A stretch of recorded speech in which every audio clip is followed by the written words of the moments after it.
And we continue at 1:05 in the afternoon. Talk Radio 790 KABC, the John Phillips Show. Mr. Randy Wang in Culver City. To repeat the breaking news, the feds will be officially indicting Oakland Mayor Sheng Tao, now former Oakland Mayor Sheng Tao, for corruption. It's happening. Absolutely. Absolutely. I'll say this about the feds. When they go after someone, it takes forever. Because when did the raid happen on her house? June. I remember. I was on vacation. And didn't she claim that they told her that she wasn't the target of an investigation? That's what she said. And she might not have been the original target. Maybe they first were going after the Dong family, but they found out all the people that the Dong family had corrupted, which includes Sheng, which may include Rob Bonta, and this scandal is going to be huge. And Shengi doesn't have a lot of relationships with the uppity-ups in Sacramento. If she talks, a lot of big names could go down. Well, and here's the thing about her. Whenever you have a truly stupid person who is trying to do everyone a favor, what they end up doing is taking you down because they don't know what kind of damage they're doing when they're talking. And they all think that they're much smarter than they actually are. Her point of view, when you go back to the original raid and she had that press conference where she was defiant and defensive and angry, her explanation was essentially, well, I'm not doing anything that everyone else hasn't been doing for years, and it's my turn. That was business as usual. And if that's the case, she can probably name a lot of names that the feds are going to go after next. That's what's going to happen, because what she's going to do is she's going to say, well, it's not illegal. Look at this mayor who did it. It's not illegal. Look at this assemblyman who did it. It's not illegal. Look at this councilwoman who I was working for who did it. And then just go down the list to justify her behavior, not knowing that everything around her was totally illegal. We have also disproven the myth that the FBI would raid your house for no reason. Didn't they go in super early in the morning, too? Yeah, she hadn't even put clothes on yet, poor Shengi. It always happens when you're naked. The earthquakes and the FBI raids. 800-222-5222 is the telephone number, 1-800-222-5222. It is our pleasure to welcome our next guest to the program. He is the editor of the Guss Report, who you can get online at danielguss.substack.com, and you can follow him on X at the Guss Report. There's 2 S's in Gus. Daniel Guss, welcome. Oh, my God, guys. This is like going to a Dodger game, which is a lot of fun, having great seats, and catching a foul ball. What a day to be on your show. I have goosebumps. Dare I say, giddy with excitement. And, John, what you just said about when stupid people are being interviewed by the FBI and they think that they know the way around it, well, this is that is this. What I am just dying to find out, and hold on now, does Sheng Tao have any connection to Los Angeles area politicians? That's what I want to know. Well, I'm sure the FBI is looking at everything, all of her standards and practices right now.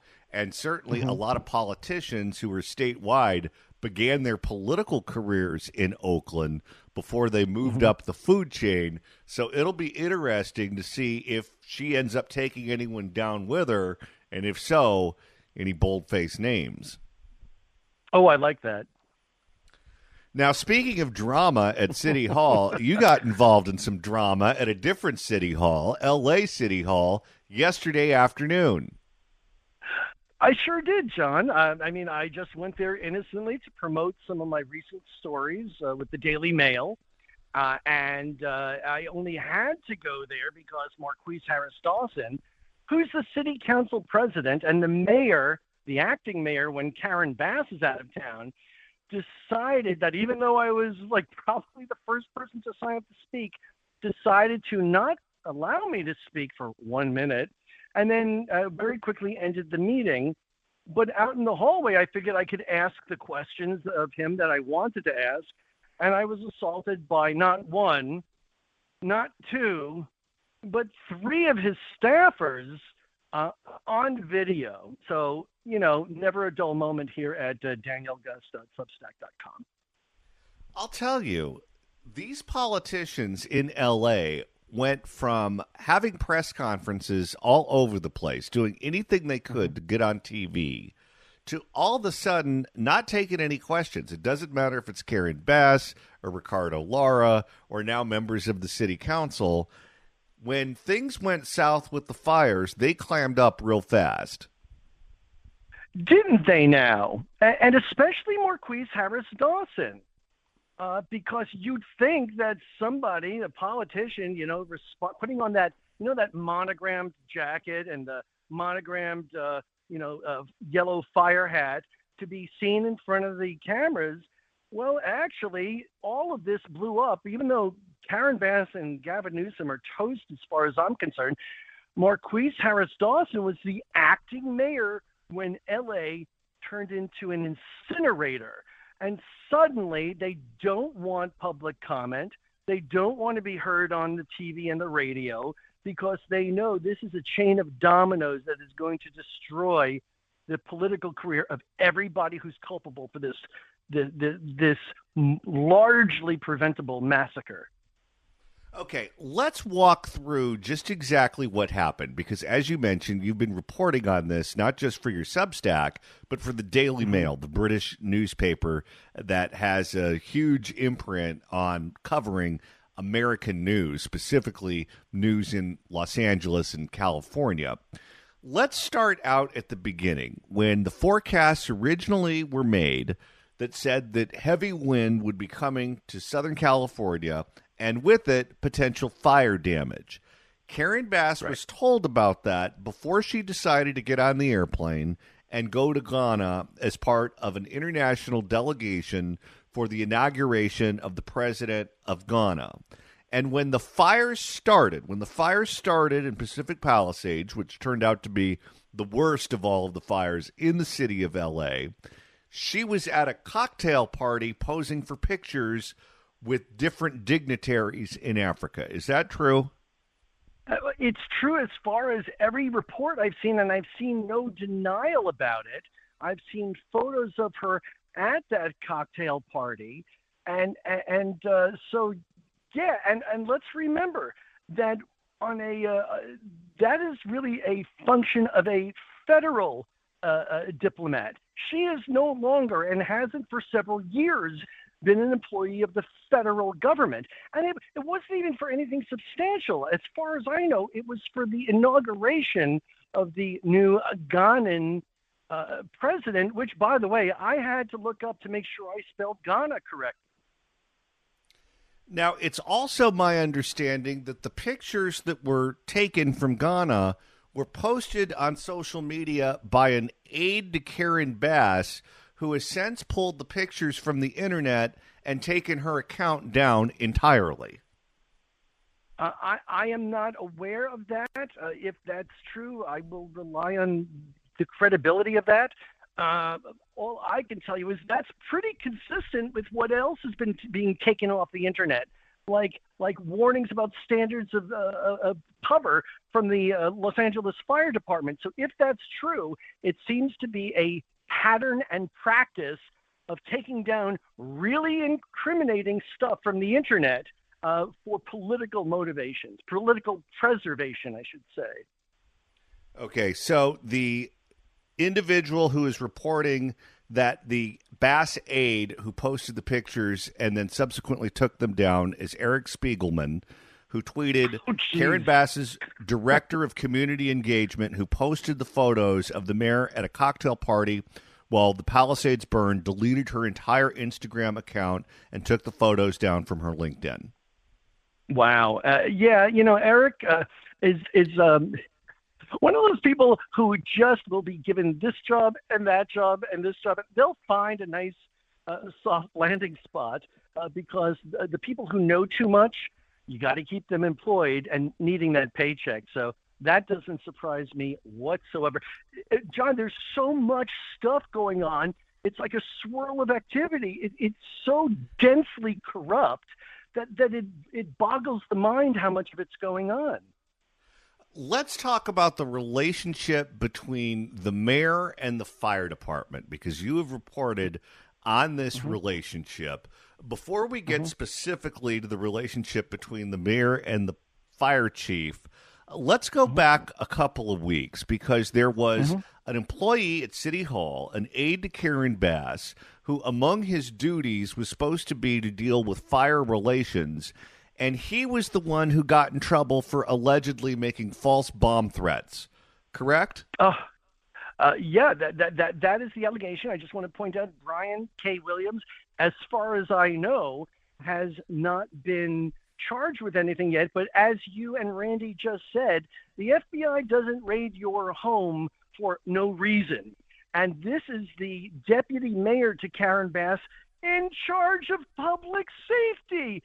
Guys, a couple of months ago, I said the Los Angeles Police Department is not ready for a terror attack. It is not only understaffed, it is saturated in political corruption. But the deputy mayor to Karen Bass has his home raided by the FBI. I think Charlie Kirk or somebody said, you know what? Let's back out of the Olympics whenever it costs us. We are not prepared for it, and I agree wholeheartedly. So yes, it's a shambles, and she's having cocktails on the other side of the planet. And we know that there are disputes, communication disputes going on between the fire department and the mayor's office, including whether or not the $17 million were cut from the budget were in fact budget cuts. The fire department says yes. The mayor says no. We know, for example, that the Department of Water and Power did not communicate with the fire department. The DWP, of course, under the control of Karen Bass, did not communicate with the fire department that the reservoir in the Pacific Palisades was out of water. If there's all of this drama going on in Karen Bass's office with alleged bomb threats that are being made by the person who's supposed to keep relations going and line of communications going between the mayor's office and the fire department, I guess it's no surprise that they dropped the ball right and left. Oh, I don't even think it's an issue of dropping the ball. I don't think the left hand knows what the right hand's doing.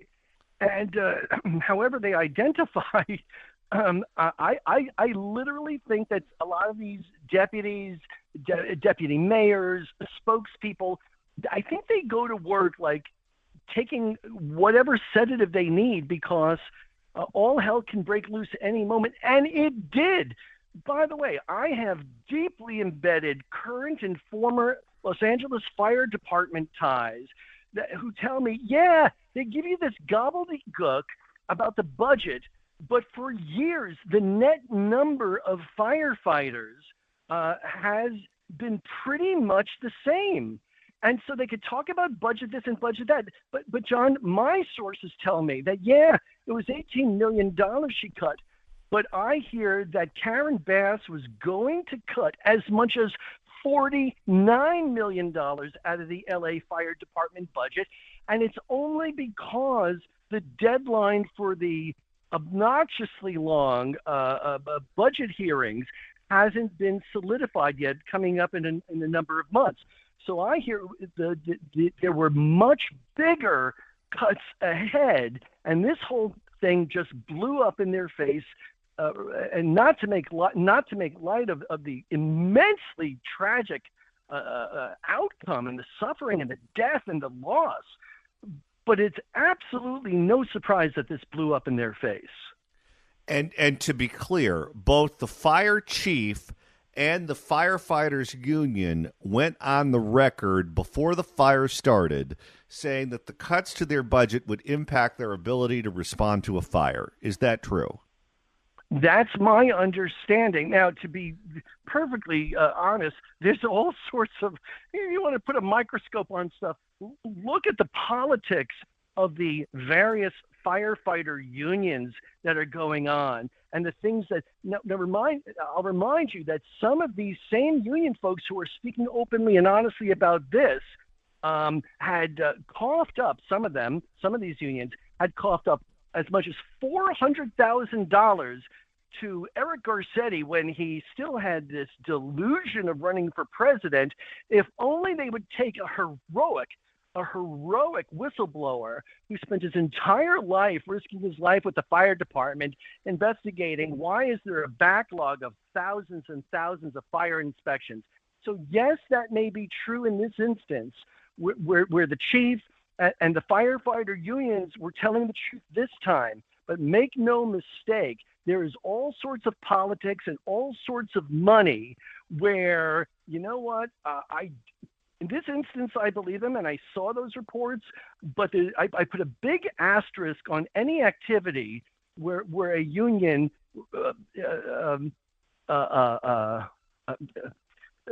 does things to cover up stuff. I'll just say that.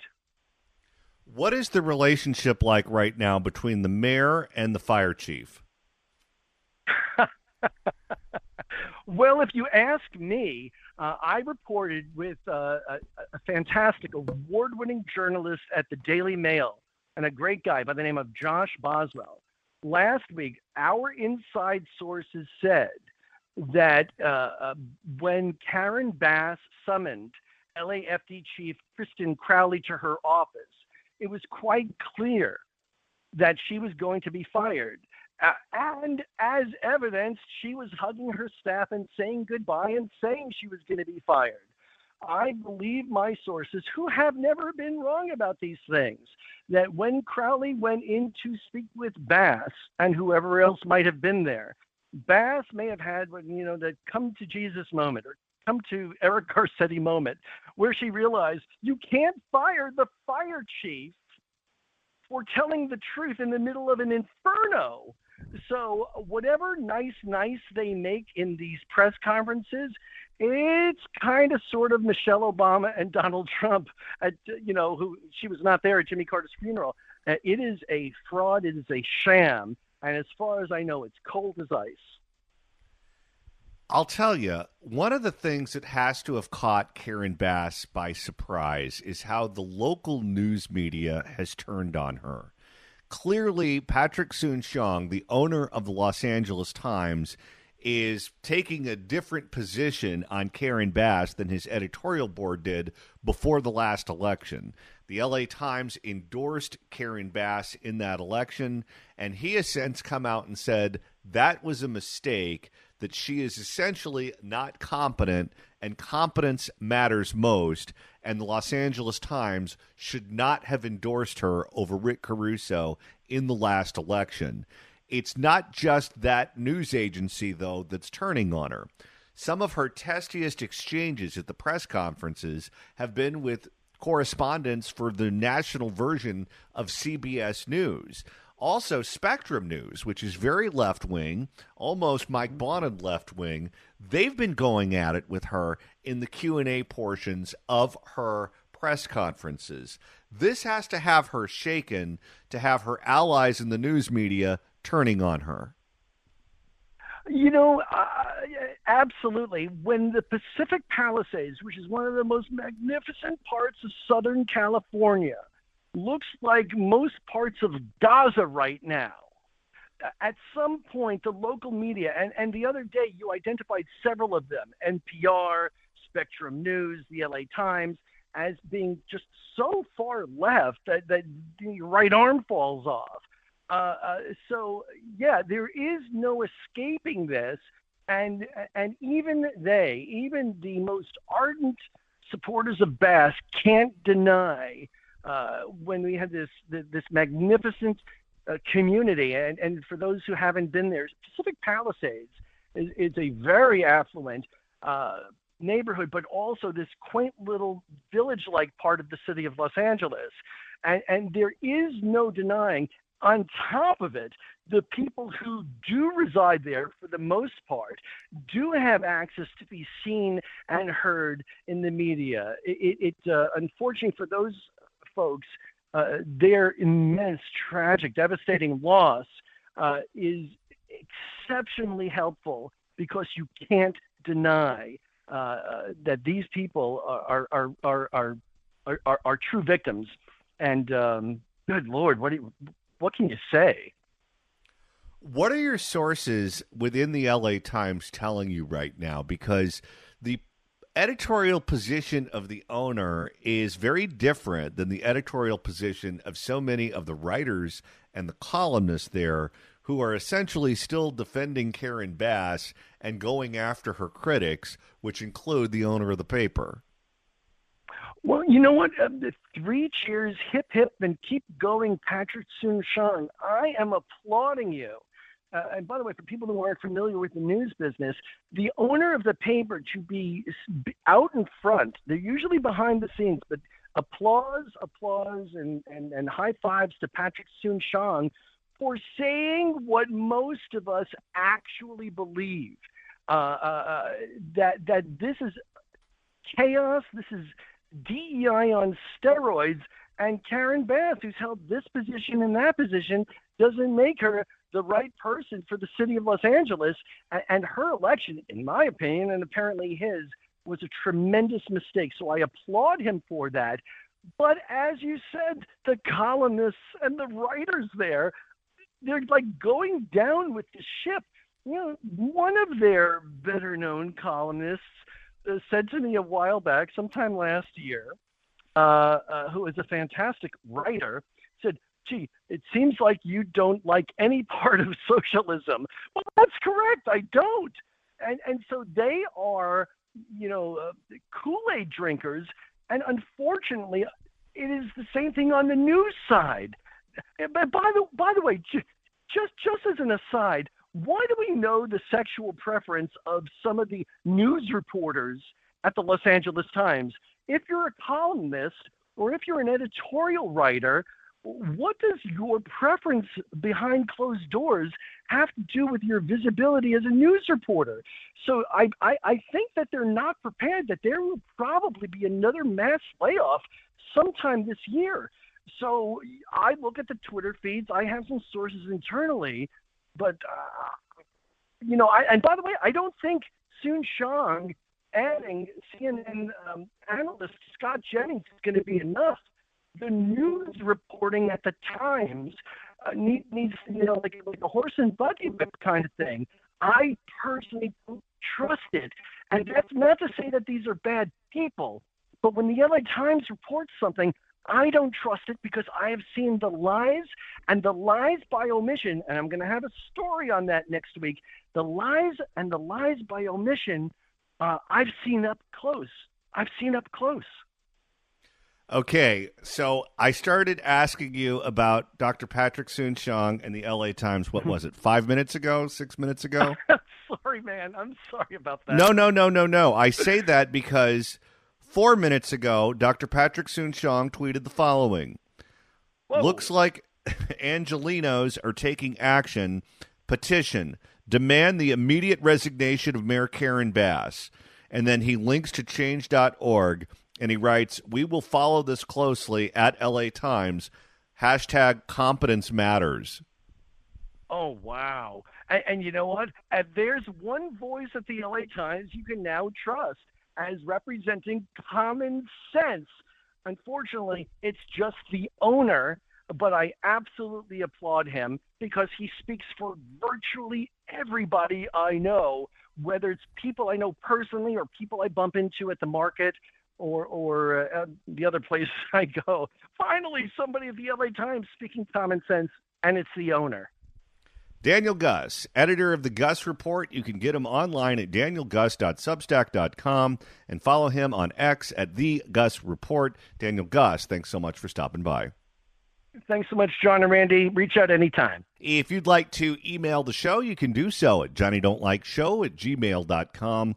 That's johnnydon'tlikeshow@gmail.com. And Randy, in honor of Sheng Tao being indicted by the feds, If you want to go back and listen to a past episode where we talked about our little Shangy, you can do that quite easily. Absolutely. Absolutely. Just go to KABC.com, click on podcasts. And he said absolutely. Go to the Apple Podcast app, iHeart, Spotify, search for The John Phillips Show, hit subscribe. You can download all the episodes. Absolutely. You can do a Google on the YouTube or get that handy-dandy KABC app. Absolutely. Search KABC AM in the Apple App Store or the Android Store. That, It's the easiest way to listen live to this radio station. At the end of the day, And download all the podcasts of My Girl. How are absolutely you? good. Love to shake your hand. Yes. It's been amazing. I just thought of something. What's that? After they raided her house, didn't she go against her attorney's orders and did sit-down interviews with virtually anyone who was willing to host her? And she said all kinds of incriminating things? Yes. And then her attorney dropped her, and then her communications director quit, and then she hired the former sports guy from ABC 7. Oh, this is going to go well. And speaking of the Bay Area, Randy, in the Bay Area, we're on the move. Oh, boy, is there going to be a lot of interesting reaction tonight. We do the Fix California Hour weeknights at 11 on KSFO. KSFO has moved to a bigger, stronger signal, so the entire northern half of the state will be able to hear us announce that Shangy's getting indicted. In fact, you can hear it tonight because that signal is so crystal clear that you can hear it down here. So set a preset AM 810 and hear us on KSFO at 11 o'clock tonight announce that Shangy is getting indicted. Seneca Scott just announced there's going to be a block party at Jack London Square tomorrow. Well, maybe Shang will show up and dance. How are absolutely you? good. Love to shake your hand. Yes. It's been amazing. She may be dense enough to not know what kind of trouble she's in. When the indictment comes out, we will bring it to you, every bit of it. Oh, that's going to be a great trial to cover. It's been such a horrible year, but finally something to look forward to. Now, speaking of Shang Tao, because she is the woman of the hour, we figured in her honor, why not do an Oakland edition of the California Crime Blotter? If the cashier is dummy.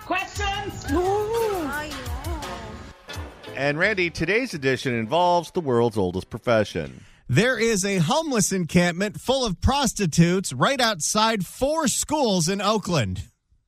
Well, if the meth got rid of all your teeth and you're a prostitute. You just better stop right there. We get it. All right. Don't have to go any further. Hang on. Let me put my hand out. I've been punished. For more, here is ABC 7 in the Bay Area.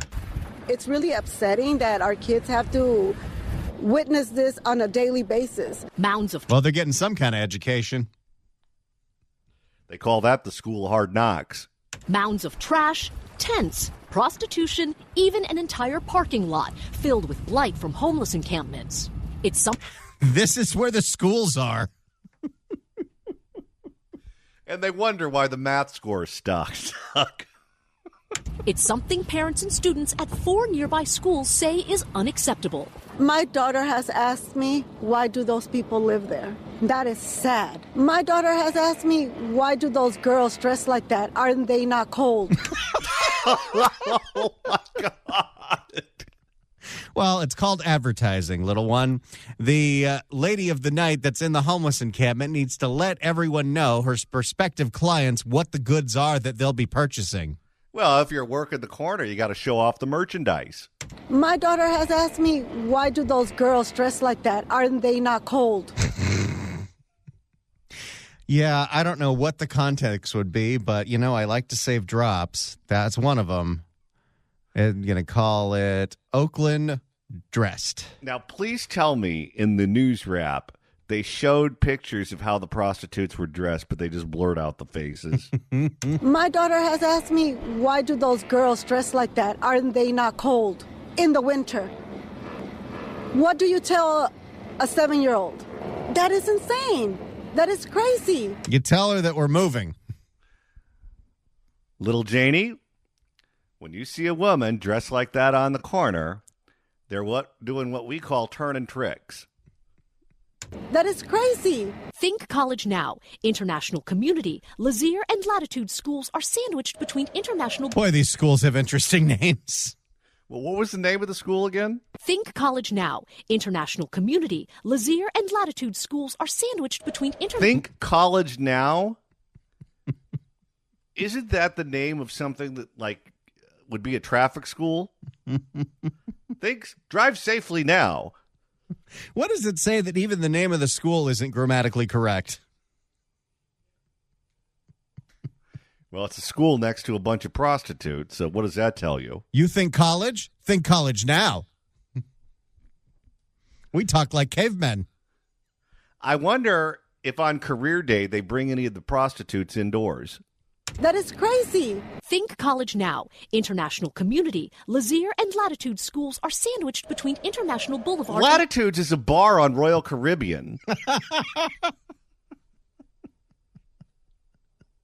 are sandwiched between International Boulevard and 12th Street in the area of East 29th Avenue. Parents say these problems, including repeat fires, explosions, and mayhem, have resulted in lockdown.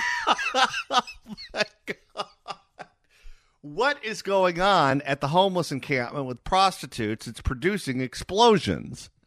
I don't want to know. Parents say these problems, including repeat fires, explosions, and mayhem, have resulted in lockdowns and constant fear. How exactly are you supposed to learn anything when the school constantly has to get locked down because the bums are starting fires after they engage with the prostitutes? And the mayor seems to be surprised that she was recalled from office.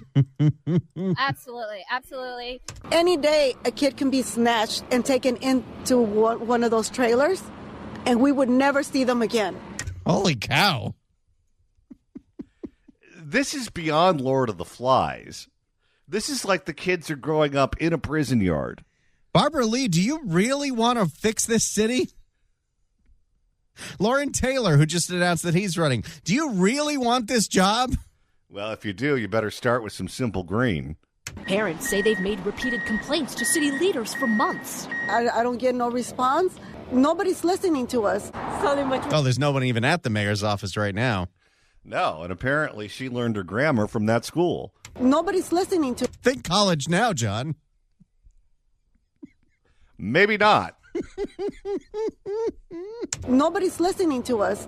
So much we can do. Okay, we are going to drive by the school and check out how close it is to these homeless encampments. Yeah, look at how close. This is literally the soccer field. You know, it's got to be beautiful when you're a reporter in the Bay Area, because if there's ever a slow news day in San Francisco, just check across the Bay Bridge. Well, how many different homeless encampments full of prostitutes do they have? Several. Yeah, look at how close. This is literally the soccer field and the playground, and across the street is where the encampments are. There's some on the same side. I reached... Same side as the school is the prostitute homeless.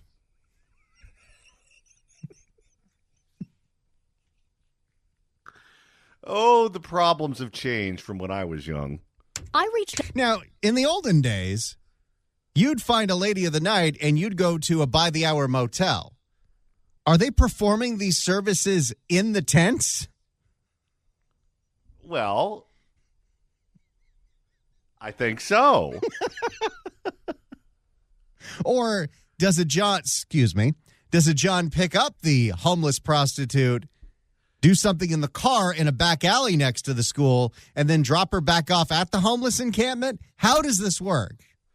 Well, I think they probably have that going on, too. I think it's a combo platter where the answer is all of the above.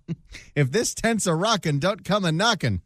I reached out to the city of Oakland and heard back from a member of the mayor's office who wasn't authorized to speak on camera, but told me that addressing encampments near schools are the priority. But sure they are. I love the fact that the mayor's spokesman is like the prostitutes. The face has to be blurred for the camera. But that the city was in dire need of staffing. ABC7 has reported on the city's $129 million budget deficit affecting all city departments. I frankly don't care about their financial problems. You came real close to getting it, Randy. I frankly don't care about their financial problems. I care for the safety of my kid. Just a few blocks away along East 23rd, as we were leaving Oakland, we noticed this: bright pink emergency intervention signs announcing a city cleanup of this encampment. But not the one that's next to all the schools that's full of hookers. Why wouldn't you start with that one? I'm considering moving out because I have. This was the last straw? Imagine what she's willing to put up with. I'm considering moving out because I have options. But where is that going to leave the rest of the student population? In Oakland, Dion Lim, ABC 7 News. There's the latest on the prostitute-filled homeless encampments outside of 4 schools. And Gavin Newsom wants to be president. Absolutely. Absolutely. If you'd like to email the show, you can do so at johnnydon'tlikeshow@gmail.com. That's johnnydon'tlikeshow@gmail.com. And Randy, you're monitoring the mailbag. George writes in at johnnydon'tlikeshow@gmail.com on Rob Bonta going after price gouging. I don't understand how they allowed insurance companies to raise our premiums 30% or higher, but when we raise our rent higher than 10%, that's price gouging? The Bontas are the perfect couple for screwing regular folks. They literally rob you and then go Mia. I think he meant to go MIA. That is a very good observation.